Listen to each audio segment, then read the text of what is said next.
1절까지 말씀입니다. 로마서 5장 1절부터 11절까지 말씀. 우리 말씀 한 절씩 교독해서 읽고 마지막 절을 합독해서 읽겠습니다. 5장 1절 제가 먼저 읽겠습니다. 그러므로 우리가 믿음으로 의롭다 하심을 받았으니 우리 주 예수 그리스도로 말미암아 하나님과 화평을 누리자.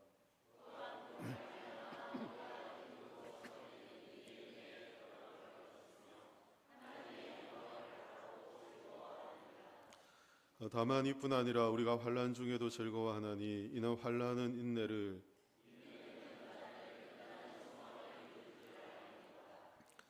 소망이 우리를 부끄럽게 하지 아니함은 우리에게 주신 성령으로 말미암아 하나님의 사랑이 우리 마음에 부은 바 됨이니,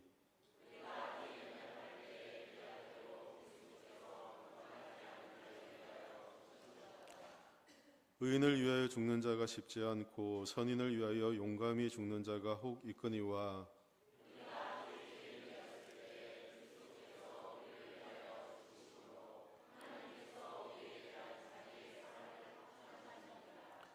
그러면 이제 우리가 그의 피로 말미암아 의롭다 하심을 받았으니 더욱 그로 말미암아 진노하심에서 구원을 받을 것이니,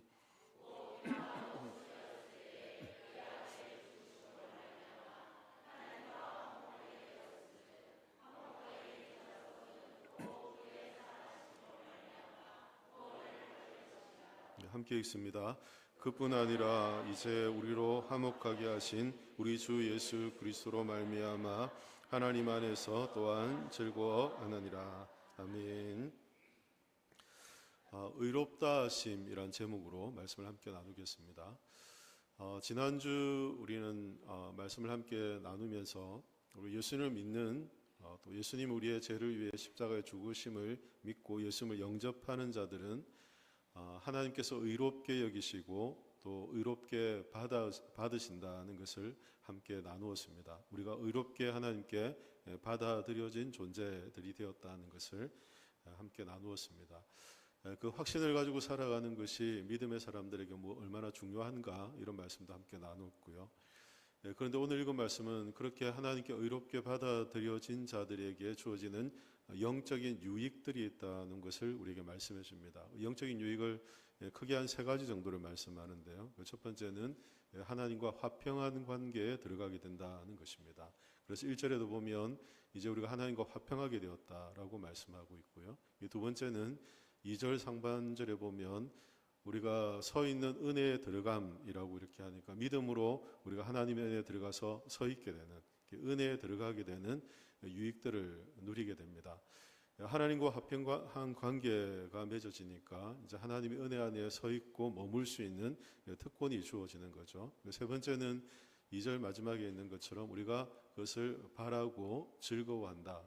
하나님의 영광에 바라고 즐거워하는 그런 삶의 변화가 일어나게 됩니다. 우리가 하나님의 자녀로 또 우리를 하나님께서 의롭다고 여기시고 하나님이 받으신 존재로 변화되면 우리의 삶의 유익들이 주어지는데, 그 유익들은 하나님과 화평의 관계 안에서 하나님의 은혜 안에 서 있고 머물며 하나님께로부터 오는 좋은 것들을 누리며 살아갑니다. 그래서 그 좋은 것들을 알기 때문에 바람이 생깁니다. 소망이 생기게 되고 또 그것을 즐거워하는 기쁨이 생기게 됩니다. 소망과 기쁨은 그래서 예수 믿는 성도들에게 있어서 나타나는 두드러지는 특징 중에 하나라고 할 수 있습니다. 그리스도 안에서 하나님 우리에게 주시는 참된 유익이라는 것을 알게 되죠. 먼저는 하나님과 화평하다라고 할 때 이 화평이라는 것은 적대감이 사라졌다라는 그런 개념입니다. 평강이라고 말할 때 이런 평강은 우리가 그 일상을 살아갈 때 인생의 문제도 있고 우리 염려거리도 있고 그리고 또 어려움도 있고 우리의 삶의 주변에 그런 우리를 힘들게 하는 요소들이 많이 있잖아요. 그런 힘들게 하는 요소들이 있음에도 우리의 마음이 평안한 상태, 이걸 평강이라고 말합니다. 평강. 평강하다고 할 때는 문제가 없다는 게 아니라 문제는 여전하지만 우리의 마음이 평안한 상태를 평강이라고 말합니다. 이것 또한 하나님이 우리에게 주시는 마음입니다. 그런데 우리가 하나님과 관계가 온전히 회복되면 하나님이 우리에게 주시는 것은 이 평강이라고 하지 않고 화평이라고 말합니다. 이 화평은 뭐냐면 적대적인 관계가 해소된 걸 말합니다. 적대적인 관계가 해소되고 사라진 것을 말합니다. 우리 대한민국은 분단국가로 우리가 분단국가이지 않습니까? 우리는 분단국가로 생각하고 또 저 위쪽은 그렇게 생각하지 않죠. 나라가 나누어져 있어서 이 갈등의 관계에 놓여 있습니다. 그런데 긴장과 갈등이 사라지는 상태, 이 화평의 상태라고 그렇게 말할 수 있습니다. 하나님과 우리가의 화평이라고 하면 하나님과 우리 사이에 그동안 이 긴장관계에 있었다는 거잖아요. 어떤 긴장관계입니까? 세상에 죄가 들어오고 죄로 말미암아 이 세상의 모든 사람이 죄에 대한 대가인 하나님의 심판 앞에 놓여진 음준한 하나님의 죄에 대한 태도 앞에 심판받아야 될 그런 대상, 우리가 하나님 앞에서 죄에 대한 심판을 받을 그런 존재들, 이런 갈등이나 이런 불편한 관계가 하나님과 우리의 사이에 놓여있던 관계였어요. 그러나 이제 그리스도 안에서 믿음을 갖고 예수님을 마음에 영접한 자들에게는 우리가 하나님께 받아들여진 존재가 되고 더 이상 죄에 대한 심판을 우리에게 하나님 쏟아내지 않으시고 이미 지난주에 우리가 살핀 것처럼 십자가에서 주님께 다 쏟아놓으셨기 때문에 그 긴장과 갈등의 관계가 사라진 화평의 관계가 되었다는 것입니다. 그러니까 주님 안에서 이런 화평이 우리에게 생겨나고 주님 안에 주시는 이런 은혜가 우리 가운데 주어졌죠. 하나님과의 관계에서 오는 그런 유익함이라는 것을 이제 알게 되죠. 이런 화평이 생기게 되면 우리에게 어떤 자격이 주어집니다. 어떤 자격이냐면 우리가 하나님의 은혜 안에 들어갈 수 있는 자격입니다. 적대적인 관계에서 이 적대감이 다 사라지고 나니까 우리가 행복하고 우리가 안전하다고 느끼는 것이 우리 자신의 어떠함이 아니라 하나님께로부터 온 것이라는 것을 알기 때문에 우리가 하나님 안에서 누리는 자유함과 기쁨과 만족함입니다. 그래서 2절에 보면 이런 말씀을 하는데요. 우리 2절 같이 말씀 읽겠습니다. 또한 그로 말미암아 우리가 믿음으로 서 있는 이 은혜에 들어감을 얻었으며 하나님의 영광을 바라고 즐거워하느니라. 아멘. 우리가 믿음으로 말미암아 그로 말미암아 우리가 믿음으로 서 있는 은혜, 그러니까 은혜에 들어가서 서서 머물 수 있게 된 것도 예수 그리스도를 믿음으로 말미암아 주어진 것이다라고 말씀하고 있죠. 우리가 특별한 자격, 우리가 그 특권을 누릴 수 있는 자리에 머물 수 있게 된 것, 이것이 우리가 예수 그리스도를 믿고 또 하나님의 자녀가 되면 우리에게 주어지는 영적인 유익이라고 말씀을 해줍니다. 우리가 머문다는 것은 하나님과 관계를 말하는 것이거든요. 앞에 말씀드린 것처럼 어떤 적대적인 관계가 해소되는 것 정도가 아니라 이 머문다는 것은 그 안에서 좋은 관계, 그 안에 있는 좋은 유익들, 이런 것들을 누린다는 것을 의미합니다. 그래서 하나님 안에서 우리가 이런 하나님께 받아들여진 존재가 된 믿음의 사람들, 성도들은 하나님과 이 화평의 관계 안에서 하나님 안에서 좋은 것을 누리며 살아가도록 우리에게 허락되어 있습니다. 그래서 우리가 하나님 관계 안에서 이것을 누리도록 하나님께서 허락해 주셨다는 것입니다. 이번에 그 국민 임명식이라는 걸 진행했잖아요. 국민 임명식을 진행했는데 국민 임명식에 그러니까 내빈으로 초대된 분들을 보도에서 이렇게 한 분 한 분 소개를 하더라고요. 그런데 보니까 초대될 만한 이유가 있는, 다 의미 있는 분들이 다 초대되어서 자리가 이렇게 영광스럽게 되고 또 그런 자리들이 그들에게는 또 얼마나 또 소중하고 값진 자리인가, 이런 것을 좀 생각하는, 기사를 보면서 한참을 생각을 했었거든요. 우리가 하나님의 자녀가 되고 그 은혜의 자리에 나갈 수 있다는 것은 우리에게 그런 하나님이 주시는 영적 유익들을 누릴 수 있는 특권이 주어졌고 그 안에서 주어지는 모든 영적 유익들을 알고 그것을 누릴 수 있게 하셨다는 것을 의미합니다. 우리가 예배하는 것도 또 하나님을 찬양하는 것도 우리가 하나님의 은혜를 누리며 사는 것도 다 하나님께로부터 온 은혜라는 것을 알게 되죠. 이렇게 하나님과 화평의 관계가 세워지고 하나님의 은혜 안에 머물 수 있게 되는 사람들, 그들에게 주어지는 특징이 2절 마지막에 보면 하나님의 영광을 어떻게 한다고요? 바라고 즐거워한다. 두 가지를 말하죠. 바란다는 건 뭡니까? 기대하고 소망하고 라는 것을 얘기하잖아요. 기대와 소망감을 가진다는 것입니다. 기대와 소망을 가지는 이유가 뭘까요? 하나님과 관계가 주어지는 유익이 그들에게 무엇이 되기 때문에요? 기쁨이 되기 때문에, 즐거움이 되기 때문에. 이건 경험한 사람들만이 아는 거예요.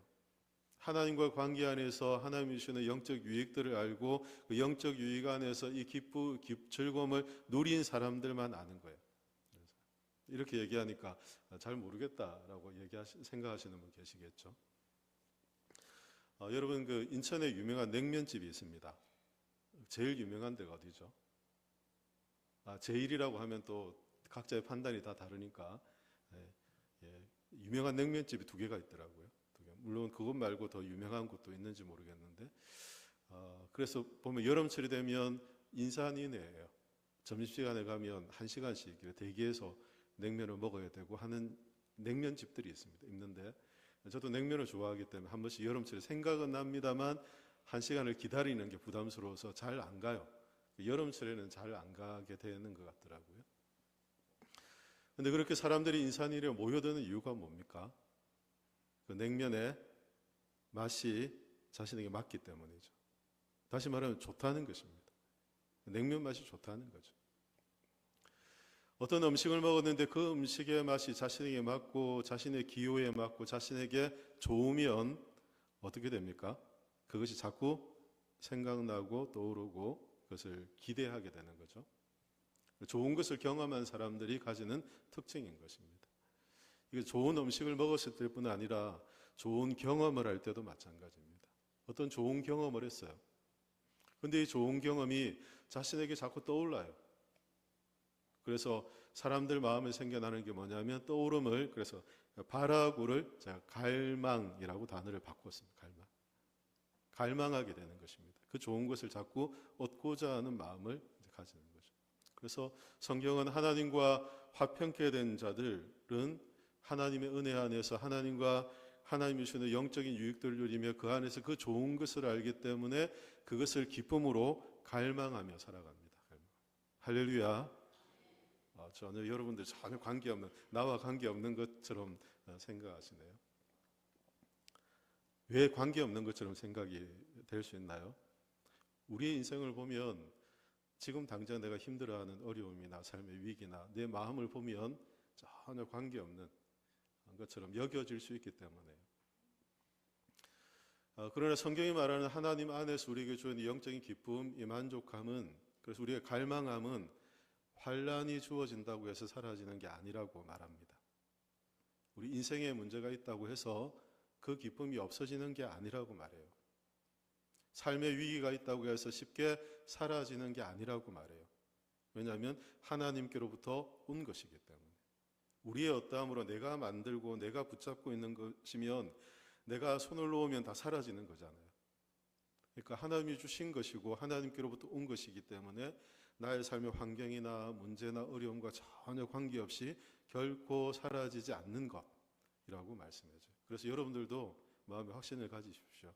이 기쁨과 만족함을 하나님이 내 인생에도 하나님 주셨고 결코 인생의 위기와 어려움 앞에서도 사라지지 않는다. 이 확신을 갖고 고백하고 선포하며 이 기쁨을 누리는 복된 인생이 되기를 예수님의 이름으로 축복합니다. 성경은 어떻게 말씀하냐면 3절과 4절인데 우리 3절 4절 같이 말씀 읽겠습니다. 다만 이뿐 아니라 우리가 환난 중에도 즐거워하나니 이는 환난은 인내를, 인내는 연단을, 연단은 소망을 이루는 줄 알미로라. 아멘. 환난을 예를 들었어요. 하나님과 화평을 누리는 자들에게 주어진 영적인 유익과 이 갈망과 기쁨이 사라지지 않는 것이라고 했는데 우리의 인생을 보면 환난이 있어요. 어려움이 있죠. 그러면 이 환난과 어려움 앞에서 이 하나님이 주시는 이 기쁨은, 화평은 과연 어떻게 될까라는 것입니다. 그러나 4절 마지막에 보면 이런 말씀들을 하잖아요. 연단이 무엇을 이룬다고요? 연단이 소망을 이룬다. 소망이 뭡니까? 갈망. 그리고 앞에 우리가 2절에서 읽었던 바라고. 환난이 있기 전이나 환난이 주어지거나 바람은 변하지 않는 거예요. 사라지지 않는 거죠. 인생의 환난, 우리의 삶에 우리가 원치 않는 것, 누구나 인생의 환난을 반갑게 여기는 사람들은 없을 겁니다. 믿음의 사람들은, 믿음을 가진 사람과 믿지 않는 사람들은 이 환난 앞에 우리의 삶이 어떠한가가 증명이 됩니다. 시험 앞에서 우리의 믿음의 수위가 드러나는 것처럼 환난 앞에서 우리는 우리가 중요하게 여기는 것이 무엇인지가 드러나게 됩니다. 어려움이 딱 생겨 보면 그 어려움 중에 사람들이 뭘 가치 있게 생각하고 뭘 중요하게 생각하는지가 그 어려움 속에서 다 드러난다는 거죠. 여러분들이 한번 생각해 보십시오. 어떤 어려움을 만났을 때 여러분들의 가장 관심을 갖고 가장 중요하게 생각하고 가장 붙들려고 했던 게 뭔지, 그걸 보면 나의 가치, 내가 생각하는 것이 무엇인지를 알 수 있다는 겁니다. 그러나 믿음의 사람들은 하나님께로부터 온 믿음, 또 하나님께로부터 온 은혜가 있고 예수 그리스도 안에서 우리를 구원하시며 우리가 하나님께 받아들여진 존재가 되었다는 믿음을 갖고 이 환난을 인내하게 됩니다. 환난, 인내하는 거죠. 그래서 스스로 자신의 힘으로 이 환난을 통과하는. 그래서 내가 이것도 이겨냈다.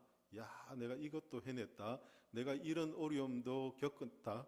이렇게 얘기하는 건 지난주에 말씀드린 것처럼 믿음을 자신의 행위로 바꾸는 자신의 자랑이 될 수 있습니다. 나 이런 사람이야. 믿음을 말하는 것처럼 보이지만 자신 안에 있는 자신의 행위를 드러내는 자랑거리로 우쭐거리는 것이 될 수 있습니다. 그러나 믿음의 사람들은 이 환난과 고난 가운데 하나님이 변함없는 우리의 상황과 어떠함이 아닌 하나님께로부터 온 은혜가 있다는 것을 알고 믿음으로 이 환난의 기간을 버텨가면, 인내하면, 인내를 통해 뭐가 만들어집니까? 성경은 인내를 통해 우리를 어떻게 한다고요? 연단하게 된다라고 말씀합니다. 연단이 뭡니까? 연단. 시험을 다 거친 뒤에 인정받는 성품. 믿음으로 인내함으로써 주어지는 은혜와 유익입니다. 환난이 주어질 때 자신의 행위이죠. 자신의 어떠함을 드러내는 사람들은 어쩌면 그걸 이겼다고 우쭐거릴 수도 있을 거예요. 또 심지어 자신이 도무지 버텨가지 못하면 그 큰 회의감 가운데 빠져서 실망감과 실패감 가운데 빠질 수도 있을 거예요. 그러나 믿음의 사람들은 우리의 행위가 아니라 하나님께로부터 온 은혜라는 것을 알기 때문에 환난 가운데서 인내하게 됩니다. 인내함을 통해서 우리가 하나님 앞에 자격을 갖춘 자로, 시험을 통과한 자로 연단되는 것을 우리가 알게 되죠. 그래서 이 인내의 과정에서 우리에게 생겨나는 게 뭐냐면 집중력이라는 게 생겨납니다. 인내 과정. 환난이 생기잖아요. 믿음으로 인내하면 우리에게 무엇이 생기냐면 집중력이 생겨요. 하나를 생각하게 된다는 거예요. 하나를. 그때 말씀해드린 것처럼 그 하나가 뭔가가 우리의 어떠함을 드러내는 것이 되는데 믿음의 사람들은 이 하나를 생각하며 우리를 산만하게 하고 우리의 삶이 흩어져 있던 것들이 다 하나씩 가지치기가 되게 돼요. 정말 우리의 삶에 중요한 것이 무엇인지를 그때 붙잡게 되는, 집중하게 되는 것입니다. 이걸 다른 말로 삶의 우선순위를 딱 세우게 되는 것입니다. 그전에 정돈되지 않았어요. 정렬되지 않았어요. 그래서 내 인생에 무엇이 중요한지 잘 알지 못한 채 열심히 살았는데 환난이 오고 믿음으로 그 환난을 인내함으로 버텼더니 내 인생에 정작 중요한 것이 무엇인지를 내가 붙잡게 되는 거예요.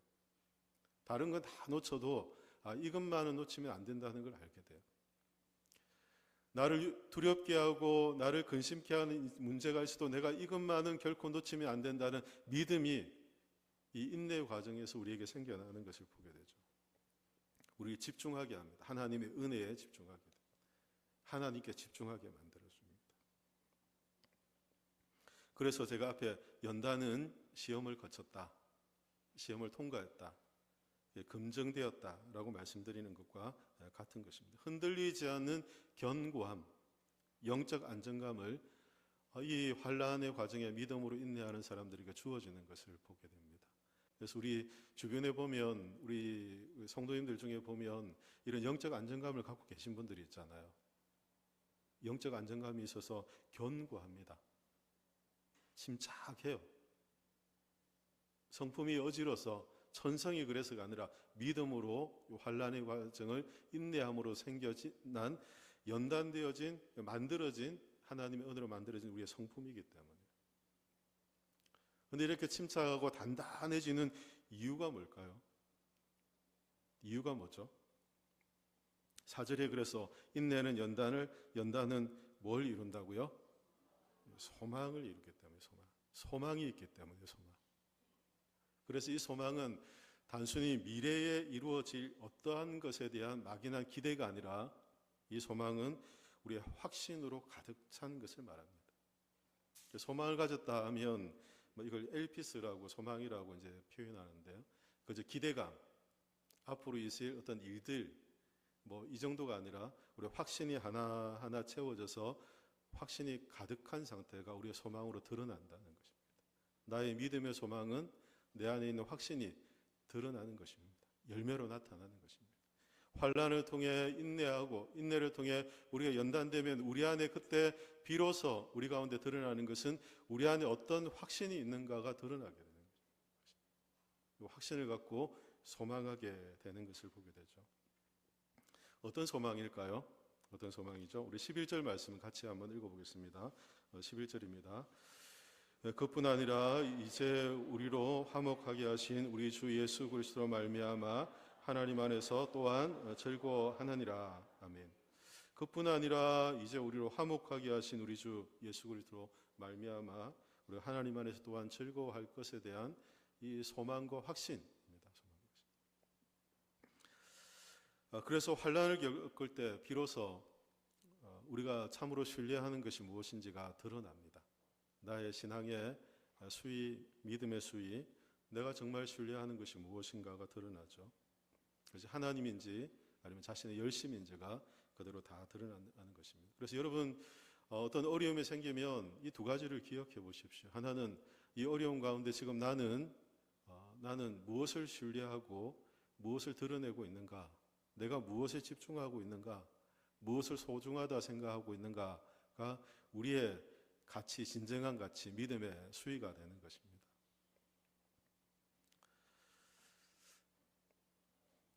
그러면 목사님, 성경이 그렇게 말하고 있으니까 그저 하나님과 합평한 자가 누리는 복, 하나님과 합평한 자들이 누리는 소망, 확신이라고만 생각하고 나와 관계가 없는 것처럼 생각할 수 있잖아요.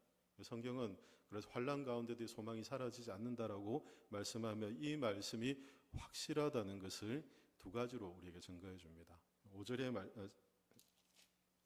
5절의 말씀인데요. 5절 말씀 우리 같이 읽겠습니다. 소망이 우리를 부끄럽게 하지 아니함은 우리에게 주신 성령으로 말미암아 하나님의 사랑이 우리 마음에 부은 바 됨이니. 아멘. 소망이 우리를 부끄럽게 하지 않는다. 우리 안에 있는 확신으로 가득한 이 소망, 기대, 바람, 갈망은 결코 우리를 부끄럽게 하지 않습니다. 그 이유가 뭡니까? 성경은 성령께서 우리에게 하나님의 사랑을 끊임없이 확신시켜 주시고 부어 주시기 때문이다라고 말씀합니다. 하나님의 성령이 우리 안에 하나님의 사랑을 끊임없이 확인시켜 주신다는 거예요. 알게 하신다는 거죠. 이 사랑을 부어 주신다는 것입니다. 그래서 성령을 통해서 우리 안에 하나님의 사랑을 우리가 경험하면 경험할수록 이것이 우리 안에 그 경험이 강하여지면 강하여질수록 우리 안에 확신과 소망은 더 커져가는 것입니다. 그래서 우리가 기도하고 예배하고 또 말씀을 사모해야 될 이유도 바로 여기 있는 것이죠. 하나님의 성령이 우리 가운데 이 확신을 더 강하게 해주실수록 우리는 하나님께서로부터 오는 것 안에서 이 기쁨이죠. 이 기쁨을, 즐거움을 누리며 그 기쁨을 잃지 않고 살아가는 것입니다. 성령께서 우리 가운데 그것을 주신다는 겁니다. 그러니까 우리 스스로를 보면 내가 내 기쁨을 만들고 내가 내 즐거움을 만들어가고 내 행복을 만들어가야 될 것처럼 자기 기준을 세워서 그 기준에 열심히 급급하게 따라가며 신앙생활도 그렇게 해가야 될 것처럼 생각돼요. 그러나 성경은 이런 모든 것이 하나님께로부터 오는 것을 확신할 수 있는가 그렇지 않은가를 우리가 질문하고 있다는 거죠. 자기 기준에 이끌리는 신앙생활을 하는 분은 늘 부족함을 느낍니다. 늘 자격 없다고 생각돼요. 그래서 무엇인가를 부지런히 해야 된다고 생각해요. 그러면서도 늘 부족하다고 생각해요. 왜냐하면 자신의 기준이 자신을 그렇게 만드는 거예요. 하나님은 우리를 하나님의 자녀로 우리를 어렵다고 우리를 받아주시며 우리가 하나님과 화평의 관계 안에서 모든 것을 누리게 하신 것이 우리의 자격이 아니었어요. 우리의 어떠함으로 만든 것이 아니에요. 우리가 하나님께로부터 온 것을 알 때 그때 비로소 우리 안에 이런 자유로움이 생기는 거죠. 확신이 생기는 거예요. 기쁨이 사라지지 않는 은혜를 경험할 수 있게 되는 거죠. 그래서 두 번째 우리에게 그 증거를 무엇을 말씀하시냐면 6절과 7절, 8절 말씀인데요. 우리 6절과 7절, 8절 같이 읽겠습니다. 우리가 아직 연약할 때에 기약대로 그리스도께서 경건하지 않은 자를 위하여 죽으셨도다. 의인을 위하여 죽는 자가 쉽지 않고 선을 위하여 용감히 죽는 자가 혹 있거니와 우리가 아직 죄인 되었을 때 그리스도께서 우리를 위하여 죽으심으로 하나님께서 우리에 대한 자기의 사랑을 확증하셨느니라. 아멘. 하나님의 사랑을 우리 가운데 확신시켜주는 방법이 두 가지가 소개되었어요. 하나는 성령 하나님이 우리 가운데 하나님의 사랑을 끊임없이 부어주시는 것을 말씀했어요. 5절에서 6절부터 8절에 보면 두 번째 방법입니다. 하나님이 하나님의 사랑을 우리에게 확증시켜주시는, 확인시켜주시는 방법이 뭐죠? 예수님의 십자가. 예수님의 십자가를 통해 하나님이 우리를 얼마나 사랑하시는지를 하나님께서 우리에게 나타내 보이셨다는 거죠. 근데 예수님의 십자가가 하나님이 우리를 얼마나 사랑하시는지 우리 환난 가운데서도 기쁨을 잃지 않고 살아가는 이 증거가 되는 이유가 어디 있죠? 그것을 6절에 보면 이렇게 말씀해요. 우리가 아직 연약할 때, 그리고 8절에 보면 우리가 아직 죄인 되었을 때. 자, 두 문장만 보면 연약할 때 자격으로 따지면 자격이 되나요? 자격이 아니었어요. 죄인 되었을 때 자격이 되나요? 오히려 하나님의 심판 앞에 나가야 될 상태, 자격이 아니었어요. 하나님은 우리를 사랑하시는 그 사랑을 어떻게 나타내 보이셨는지를 성경은 예수님의 십자가를 통해 우리에게 나타내 보이셨다라고 말씀하시며 그 십자가가 우리의 자랑이나 우리의 공로나 우리의 자격이 아닌 하나님께로부터 온 것이다. 우리가 연약할 때도 자신의 아들을 내어주시며 우리를 구원하신 사랑을 베푸신 하나님이라면 우리가 죄인 되었을 그때 자신의 아들을 내어주시며 구원하신 하나님의 사랑이라면 어떻게 되겠어요? 그래서 성경에도 보면 이렇게 말씀하죠. 10절 말씀인데요. 10절 같이 읽겠습니다. 곧 우리가 원수 되었을 때 그의 아들의 죽으심으로 말미암아 하나님과 화목하게 되었은즉 화목하게 된 자로서는 더욱 그의 살아나심으로 구원을 받을 것이니라. 아멘. 우리가 원수 되었을 때 연약하고 죄인인 그때 우리를 십자가로 구원하셨던 그 하나님의 사랑이라면 우리에게 그래서 10절에 보면 더욱 그의 살아나심으로 말미암아 구원을 받을 것이다. 하나님의 우리의 어떤 연약함과 죄의 상태에 있던 우리를 구원하시고 우리를 하나님의 자녀로 삼으시고 하나님 우리를 받으셨다면 우리가 죄인의 상태에서 자신의 아들을 주시면서까지 우리를 사랑하신 그 하나님이 지금 하나님의 자녀가 된 우리들을 포기하시겠느냐는 것입니다. 하나님께서 우리를 향한 사랑을 놓으시겠느냐는 것입니다. 죄인일 때도 연약할 그때도 우리를 사랑하셨는데 우리가 하나님의 자녀가 된 지금 우리를 더욱 하나님의 은혜로 하나님의 사랑으로 우리가 하나님의 사랑을 누리며 살게 되지 않을까라는 질문을 이렇게 하고 있는 거죠. 그래서 주님의 죽으심을 통하여서 우리를 죄 가운데서 구원하셨다면 주님의 부활하심을 통해 우리 또한 살리실 것에 대한 확신을 오늘 성경은 우리에게 말씀해 주고 있는 것입니다. 이것이 우리의 어떠함이 아니죠. 우리의 자격도 아니고 오직 하나님께로부터 온 것에 대한 믿음과 확신을 가질 때 주어지는 참된 기쁨이라는 것을 알게 됩니다. 사랑하는 성도 여러분, 기쁨은 하나님의 자녀가 된 사람들이 나타나는 두드러진 특징입니다. 영적 안정감도 마찬가지입니다. 하나님 아닌 다른 것에 마음을 두고 살아가면 우리 마음은 끊임없이 쫓기며 살아갑니다. 부족하게 엮이고 우리가 갈급한 심령으로 살아갑니다. 결핍을 채우지 못해서 늘 실망하며 살아가게 될 것입니다. 그러나 하나님께 우리의 마음을 두고 우리의 자격 없고 연약하고 죄인일 때에도 자신의 아들을 내어주시며 구원하신 그 사랑이 주님의 부활하심을 통해 우리를 다시 살게 하지 않으실까라는 이 확신과 믿음을 가질 때 우리 안에 영적인 평안과 안정감이 주어지는 것입니다. 그럴 때 우리의 인생에 문제가 생기고 삶에 어려움이 생길 때도 우리가 딱 하나만을 생각하게 되는 거예요. 그게 뭐냐면 하나님이 나를 사랑하신다. 인생의 위기가 올 때에도 우리가 딱 하나만을 붙잡게 되는 거예요. 하나님이 나를 향하신 계획이 있다. 붙잡게 되는 거예요. 이 사랑에 대한 확신과 이 믿음을 갖기 때문에 우리 안에 소망이 생겨나는 것입니다. 이 과정을 통해 하나님이 선하신 뜻을 이루어 가실 것이라는 믿음을 가지게 되는 거죠. 그래서 11절에 이런 말씀을 합니다. 우리 11절 같이 읽겠습니다. 그뿐 아니라 이제 우리로 화목하게 하신 우리 주 예수 그리스도로 말미암아 우리 안에서 또한 즐거워하느니라.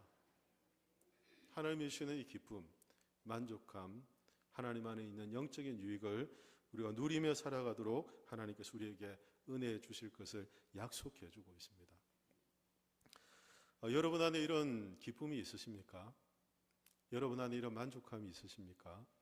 여러분 안에 이런 영적 안정감이 있으십니까? 하나님이 우리에게 준비하시고 은혜로 주신 선물입니다. 여러분 믿음으로 확신하고 이것을 붙잡을 때 우리가 이 기쁨 안에서 우리가 주님과 함께 하나님이 주시는 은혜를 경험하는 인생이 될 것을 성경은 약속해 주고 있습니다. 실망하거나 회피하는 인생이 아니라 우리가 세상을 살지만 이 세상에서 하나님과 동행하고 하나님 우리에게 주시는 은혜를 경험하며 그 안에 기쁨을 참되게 누리는 그런 복된 인생이 될 줄로 믿습니다. 이런 은혜가 이 한 주 여러분 삶 가운데 충만하시기를 예수님의 이름으로 축원합니다. 기도하겠습니다. 살아계신 하나님 은혜를 감사합니다. 오늘도 주께서 우리에게 주신 말씀을 따라 우리가 하나님과 화평한 관계에 들어가게 되었고 그 화평한 관계 안에서 우리가 주어지는 모든 영적인 유익을 누리는 자로 그 자격을 얻게 되었으며 그것이 우리에게 소망이 되고 기쁨이 되며 또 확신이 된다는 것도 말씀해 주시니 감사합니다. 우리의 인생에 어려움이 있고 환난이 올지라도 이 환난을 통해 우리가 하나님을 더 소망하게 되는 그런 과정이기에 우리가 환난 앞에서도 하나님을 신실하게 붙잡고 사는 믿음의 삶을 살도록 도와주시고 두려움 없이 하나님께로부터 오는 것을 기대하며 사는 복된 인생 될 수 있도록 은혜를 더해 주시옵소서. 감사드리며 살아계신 예수 그리스도 이름으로 기도하옵나이다. 아멘.